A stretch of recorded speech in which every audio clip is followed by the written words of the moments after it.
This video is sponsored by Keeps, which means we will hear more from them in the middle of the video. Hello everyone, I'm Alana, welcome to my channel, where today we're recording another Q&A.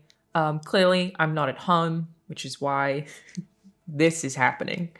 I look like Cortana. It's very blue. This is a Q&A that focuses on video games and all things video game adjacent. I do Q&As for all other topics on my second channel, which I will leave linked in the description below. And if you want to ask questions for next time, you would leave them in the comments of this video. I generally do a new Q&A on like the 14th or 15th of every month. Next question is from Cool Sakar, and it says, I actually think I'm going to move this one to the start of the video. So just because there's a lot of comments about it right now. It says, hey Alana, just wondering if you had seen what Caden had to say on Twitter. I know you guys worked together at Rooster Teeth, and I was wondering if you had anything to comment.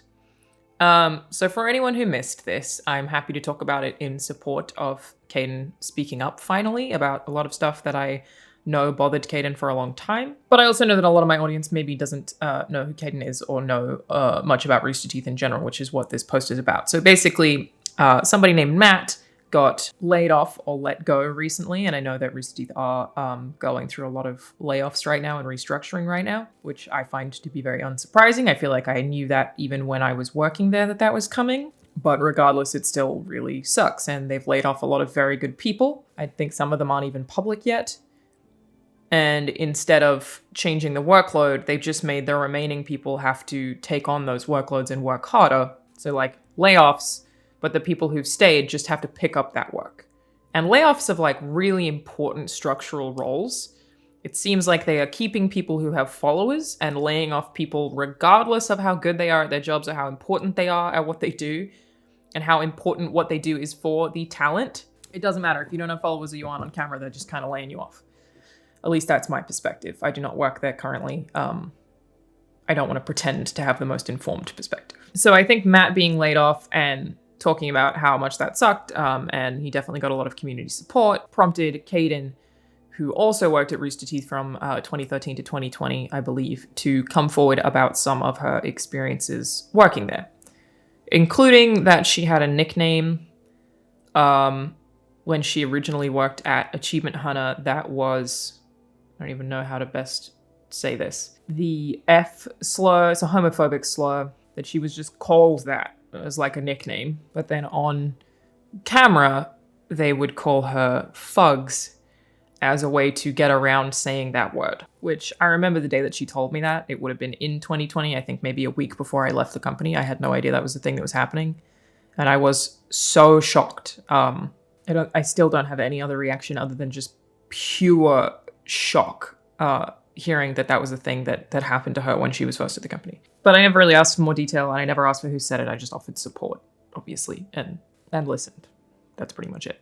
A lot of the rest of her post is about how she was underpaid and promised things that she wasn't given, and that all happened at Rooster Teeth in Austin, and I have no doubt that everything that she said regarding all of that is completely true, but again, I cannot actually speak to it. I didn't work there. So then Mika Burton, who also worked at Rooster Teeth for a while, reiterated something that she said in the past and said that she was treated really poorly. And I don't feel like I've ever been shy about this. I've said so like multiple times repeatedly, maybe just like I've never publicly associated the two, but it's very easy to do. I think I repeatedly said that 2018 was the worst year of my life. So bad, and it was because of working conditions at Rooster Teeth. I fell apart. It was terrible. I've spoken about this publicly. I made a video on this channel about it, about how I literally developed eczema, a skin condition that I now deal with all the time because I was so stressed out and frazzled and just like overwhelmed and like in a terrible place that I developed a skin condition. And when I went to a doctor about it, and I was like, my hands keep burning. Obviously, I got diagnosed by a dermatologist who was like, yeah, this is eczema, and in your situation, it sounds like it's been caused by stress. And now every time I'm stressed, I get eczema. Like, this is basically the amount of stress that I was under caused me a theoretically permanent skin condition, which is just like nuts. Unbelievable. And that's not to say that any of the stuff that I went through was worse than, or even comparable to what Caden and Mika dealt with. It's just to illustrate a point of like, not a little bit stressed, like stressed enough that I had a physical reaction because my body was like, listen, bitch, this is not good. And so I left the company that year or in 2019. I don't remember. I think I left in 2019, but I left as soon as I could. But I went to contract work so that I could still make some content, but that I didn't have to be a part of the company culture of Rooster Teeth in the same way, because I couldn't do it anymore. My health was a goddamn mess. I mean, I'll say things at Funhouse specifically are really, really great right now. Like the energy there is wonderful and positive, and all of the people who work there full time are really wonderful, supportive people. It almost feels from my perspective like Funhouse is like the bright spot of Rooster Teeth, where everybody's like very currently happy from what I'm aware of for the most part. I imagine they're still annoyed with Rooster Teeth management, I'm not actually sure. But I still go in and make videos when I can, obviously outside of work, because I'm happy to be there and happy to work with those people. But Rooster Teeth is the worst place that I've ever worked, and yeah, I think some of that is on me and that I dealt with it poorly because I just didn't know how to respond to the shitty situation. It is time to talk about Keeps. Keeps is a subscription service that helps men keep their hair, and when they originally asked to partner with me as part of my YouTube videos, I reached out to a bunch of friends who I knew used Keeps, and they all really heavily encouraged it. They offer clinically proven treatments to combat the symptoms of hair loss, because there is no magic cure for baldness. But you can prevent hair loss from happening in the first place. First, you get the FDA-approved provider-recommended plan that's right for you without ever leaving your couch. With Keeps, you can get quality expert care without ever visiting a doctor's office or pharmacy. Step 2 is, of course, sitting back and waiting for your daily supply of treatment to arrive every 3 months at half the cost of a pharmacy. All Keeps treatments plans are doctor-recommended and delivered straight to your door. And then part 3 is take action, track progress, and get support along the way with Keeps' network of expert medical advisors, prescribers, and care specialists to support you in making your hair loss goals a reality. Whether you're looking to prevent hair loss, stimulate hair growth, or just take better care of the hair you have, Keeps has you covered. In addition to its clinically proven treatments, Keeps has an award-winning all-natural thickening shampoo and conditioner system, and the Keeps physicians will help you select the right products and treatments for your specific condition and hair goals. So it's time to take action. Hair loss stops with Keeps. To get 50% off your first order, go to keeps.com/AlanaPierce or click the link in the description. That's keeps.com/AlanaPierce. Definitely the worst job I've ever had. Some of the stuff that I know that HR did to myself and to other people while I was working there was like unbelievably horrific. And I think that probably the problem with the Rooster Teeth company culture is you hire a lot of creatives who want to do cool creative shit and they think that they can. And they're excited to. And then everything pivots every 6 months. So the goalposts are always moving all of the time. The company has this real problem with promising people things and then not delivering on any of them, which is obviously going to create really low morale for your staff. But yeah, I mean, I could go on for ages. I don't feel that I want to. I will just say I 100% support Caden and Mika in everything that they've said. I know what Caden said is true. And Rooster Teeth was a really shitty place to work, even if I keep thinking some of that's self-inflicted because I didn't deal with the shitty circumstance very well. But yeah, I left Rooster Teeth because I couldn't fucking work there anymore. Like, that's why I left. And then when I was still working as a contractor, I was happier because I was very removed. But they still did shit like, even when I was a contractor, they had a women in games panel that because I was a contractor, they just couldn't have me on because they didn't want to pay me. How are you going to have a women in games panel and be like, hey, Alana, know that you're currently working on a gaming brand for us. 2 gaming brands at the time. It was Funhouse and Inside Gaming at the time. But we'd prefer not to pay you to do this panel. So, which is the same as like what Caden said about not getting paid to do VO. Generally, I don't think anyone, except for maybe the cast of Genlock, got paid to do any of that stuff at Rooster Teeth. That's why they call you a content creator. That was my actual job title at Rooster Teeth, which is insane because of what I was a writer-producer.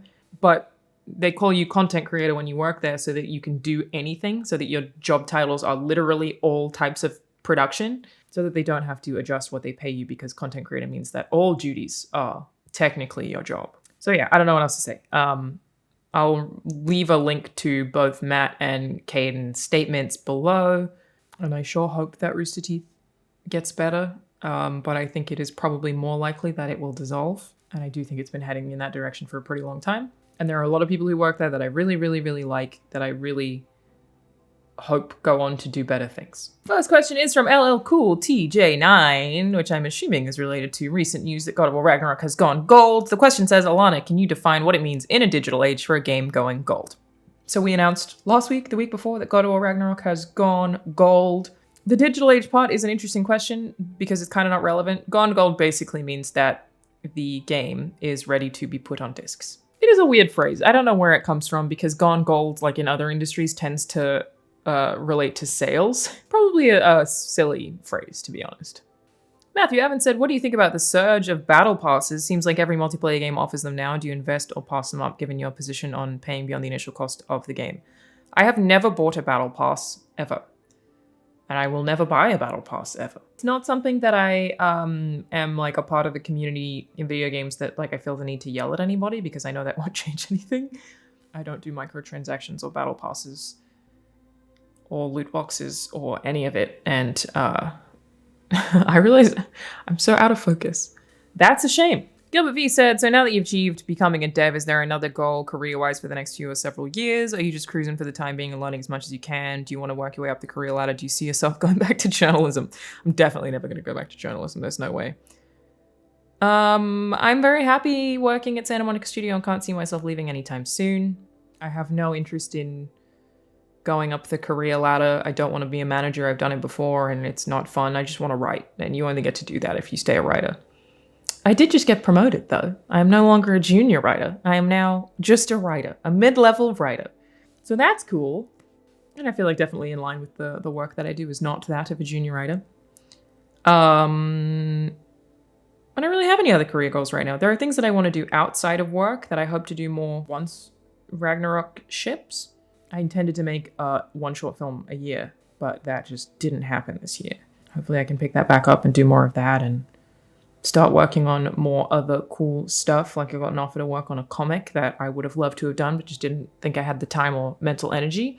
I want to do more of that kind of stuff. So stuff outside of work, but work-wise, very happy where I am. No interest in climbing any career ladders. Just want to write, which is all I've really ever wanted to do. I know when I was hired at IGN as a writer, which is what I was hired to do, and they kept wanting to put me on camera for shit. It ended up being like this struggle of departments where I had to be like, hey, you're making me do all the writing work and all the camera work, and it's too fucking much. It's nice to finally work at a company who has no interest in me being on camera. Like, Sony could not be less interested in having me represent the brand. And it's very nice. I just get to write, which is all I've ever wanted to do. Guitar Hero Aero said, I have a degree in computer science and gaming is my passion. Working in the games industry would be a dream. Naturally, I'm drawn toward companies that have made games that I love, but something that holds me back is I feel I might ruin my ability to experience games from my favorite franchises for the first time if I'm directly involved in their creation and working behind the curtain, especially from the standpoint of getting to experience the narrative. With that in mind, is there anything you feel you've lost or otherwise can relate to that feeling in any way through working at Santa Monica Studio? So this is also a really common question. And my answer is no, I don't feel like I've lost anything. All I've done is gain. Seeing how things are made when it's something that you love is really cool.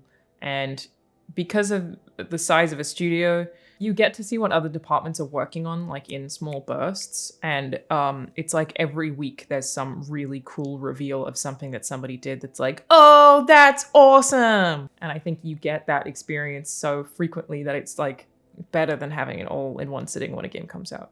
So yes, it's certainly not the same as playing the game as a consumer at all, but I think it's better, personally. All right, I think I will leave it there. It's hard to want to talk about anything else after the Rooster Teeth stuff, to be honest, and a lot of the questions are just very similar at this point. That is it for me today. Sorry that I've been blurry this whole time. I will see you guys next time.